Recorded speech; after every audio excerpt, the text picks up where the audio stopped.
நான் யார் தெரியுமா? தாமிரபரணி. தாமிரபரணியுடன் கடலாநதி சேருமிடத்தில் தென்பகுதியில் திருப்புடைமருதூரும் வடபகுதியில் முக்குடலும் உள்ளது.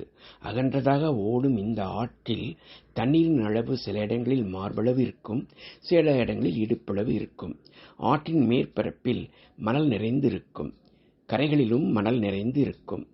நானும் என் தம்பியும் அம்மாவுடன் தினமும் காலையில் இங்கு வந்து விடுவோம். அம்மா இடுப்பில் குடத்துடன் வர, நான் மாற்று உடைகளை கையில் வைத்துக் கொண்டு வர, தம்பி கையில் பனை ஓலை பெட்டியுடன் வருவான். வரும்போது சாலையின் இரு பக்கமும் வரிசையாக இருக்கும் வேப்ப மரங்களில் இருந்து கீழே விழும் வேப்பம் பழங்களையும், பறவைகளின் எச்சத்தோடு விழும் வேப்பங்கொட்டைகளையும் பொறுக்கிக் கொண்டு வரத்தான் அந்த ஓலைப்பெட்டி. ஆற்றில் பலதரப்பட்ட மனிதர்கள். கரையோரமாக ஆங்காங்கே போட்டிருக்கும் கற்களில் ஆண்களும் பெண்களும் தங்கள் ஆடைகளை துவைத்துக் கொண்டிருப்பார்கள். வயதான ஆண்கள் இடுப்பில் கோவணம் கட்டிக்கொண்டு குளிப்பார்கள். இளைஞர்கள் இடுப்பில் துண்டு கட்டிக்கொண்டு குளிப்பார்கள். சிறுவர்கள் நாங்கள் ட்ரௌசர் போட்டுக்கொண்டு குளிப்போம். எங்களை விட சிறுவர்கள் அம்மனமாக கூட குளிப்பார்கள். வயதான பெண்கள் சீலையை மார்பில் கட்டிக்கொண்டு குளிப்பார்கள். வயசு பெண்கள் பாவாடையை மார்பில் கட்டிக்கொண்டும், சிறுமிகள் பாவாடையை இடுப்பில் கட்டிக்கொண்டும் குளிப்பார்கள். நீச்சல் கற்றுக்கொள்ளும் சிறுவர்கள் நீச்சல் பழகிக் கொண்டு இருப்பார்கள். நானும் தான். ஓடி ஆடி குளிக்கும்போது ஒருவரை ஒருவர் இடித்துக் கொள்ள பெரியவர்கள் திட்டுவது கூட ரசிக்கும்படியாக இருக்கும். கரையோரம் உள்ள மேட்டிலிருந்து ஓடி வந்து ஆற்றில் குதித்து விளையாடுவது எனக்கும் பிடிக்கும். அம்மா துணிகளை துவைத்துவிட்டு தானும் குளித்துவிட்டு இடுப்பில் தண்ணீர் குடத்தை தூக்கி வைக்கும் நேரத்தில் அம்மா அருகில் ஓடி வந்து விடுவோம். அவசர அவசரமாக மாற்று ஆடை அணிந்துவிட்டு நான் துவைத்த ஆடைகளை எடுத்துக்கொள்ள, தம்பி ஓலைப்பெட்டியை எடுத்துக்கொள்ள அம்மா பின்னால் நடந்து செல்வோம். ஆற்றை திரும்பி பார்க்கும்போது அந்த காலை நேரம் எவ்வளவு சுறுசுறுப்பாக மக்கள் இருக்கிறார்கள் என்று ஆச்சரியமாக இருக்கும். மணல்வெளியில் நடந்து சென்றால் கரையோரத்தில் ஒரு அம்மன் கோயில் உள்ளது. அங்கே சென்று தண்ணீர் குடத்தை கீழே இறக்கி வைத்துவிட்டு அம்மா கோயிலுக்குள் செல்வார்கள்.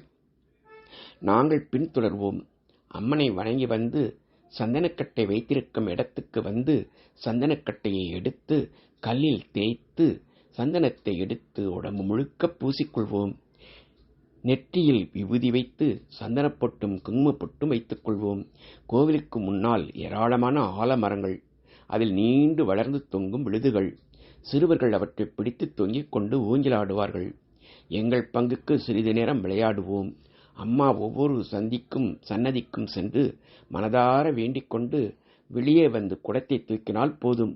உடனே அம்மா பின்னால் நடந்து விடுவோம். இந்த அம்மன் கோயிலில் ஆனி மாதம் தோறும் திருவிழா நடக்கும். 10 நாட்களும் சப்பரங்கள் வரும். வான வேடிக்கைகள் நடக்கும். ஆற்றின் வடபுறம் அமைந்திருக்கிறது இந்த கோயில். முன்னால் மணல்வெளிகளும் நெருங்கி அடர்ந்த ஆலமரங்களும் அலங்காரமாக மின்விளக்கில் ஜொலிக்கும். பீடி கம்பெனிகளின் அலங்கார ஸ்டால்களை மக்கள் கூட்டம் கூட்டமாக நின்று பார்ப்பார்கள். இரு புறங்களிலும் ஏராளமான பொம்மை கடைகள், வளையல் கடைகள், இனிப்புக் கடைகள், பழக்கடைகள், இன்னும் பல கடைகள். ராட்டினங்கள் அருகே சிறுவர்கள் கூட்டமாக நிற்பார்கள். இரவு தினமும் சினிமா நட்சத்திரங்களின் நாடகம் நடக்கும். முக்குடல் ஊர் ஜனங்கள் அனைவரும் குடும்பமாக வருவார்கள். அப்பா, அம்மா, ஆத்தா, பெரியப்பா, வீட்டிலிருந்து பெரியம்மா, அண்ணன், அக்கா, தங்கை எல்லோரும் 10 நாட்களும் வருவோம். அம்மா குடத்துடன் முன்னே செல்ல, நாங்கள் இருவரும் வேப்பங்கொட்டைகளை பொறுக்கிக் கொண்டே மண் ரோட்டில் செருப்பு இல்லாமல் நடந்து போவது ஒரு சுகம். மாட்டு வண்டிகள் போய் வண்டித்தடங்கள் ஆழமாக பதிய அதன் மீது நடந்து செல்வோம். அதோ அச்சாபீஸ் வந்துவிட்டது. ஊர் நுழைவு வாயில் அதுதான். ரோட்டின் வலது புறத்தில் தாஜ்மஹல் போன்ற வடிவத்தில் ஒரு சிறிய கட்டிடம். அருகே 2 பெரிய யானைகள் சாரணம் போடும் சமயம் நாங்கள் ஓடிப்போய் மிதித்து விளையாடுவோம். யானைகள் தும்பிக்கையால் ஆசீர்வதிக்கும். யானை பகன் எங்களை பயமுறுத்துவார். அதிசயமாக நின்று பார்ப்போம். அம்மா கத்துவார்கள். நாங்கள் நகர மாட்டோம். நீர்மோர் இலவசமாக தரும் இடத்தில் நீர்மோர் அருந்துவோம். தாஜ்மஹால் போன்ற கட்டிடம் காண்பதற்கு அழகாக இருக்கும். தாமிரபரணியின் அழகும் அதன் நினைவுகளும் எத்தனையோ.